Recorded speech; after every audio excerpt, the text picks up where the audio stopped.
काव्य संकलन के अंतर्गत इस वीडियो के माध्यम से आज हम सियाराम शरण गुप्त जी की रचना एक फूल की चाह के पहले भाग का अध्ययन करेंगे। पंक्तियां इस प्रकार हैं। उद्वेलित कर अश्रु राशियां, हृदय चिताएं धधकाकर, महामारी प्रचंड हो फैल रही थी इधर उधर।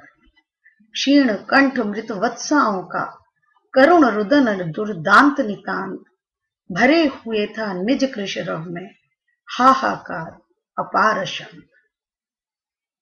इस पद्यांश में कवि महामारी की भयंकरता का वर्णन करते हुए कहते हैं कि चारों ओर भयंकर महामारी फैल रही थी, जिसके कारण पीड़ित लोगों की आंखों से लगातार आंसू बह रहे थे और मुंह से हाहाकार का स्वर निकल रहा था। उनके हृदय चिताओं की भांति पीड़ा से धधक रहे थे।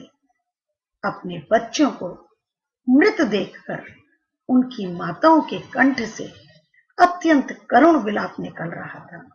वातावरण अत्यंत हृदय विदारक हो गया था। आगे कवि कहते हैं, बहुत रोकता था सुखिया को, ना जा खेलने को बाहर, नहीं खेलना रुकता उसका, नहीं ठहरती वह पल भर। मेरा हृदय कांप उठता था, बाहर गई निहार उसे, यही मानता था कि बचा लूं किसी भांति इस बार उसे। इस पद्यांश में वात्सल्य भरी महामारी से भयभीत पिता की मनोदशा का बड़ा मार्मिक चित्रण प्रस्तुत किया है कवि ने।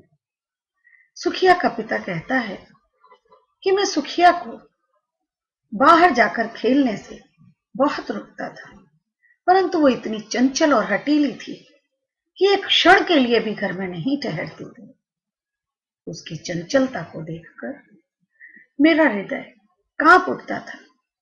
मैं मन ही मन यही प्रार्थना करता था कि किसी भी तरह से अपनी बेटी सुखिया को इस महामारी की चपेट में आने से बचा लूं।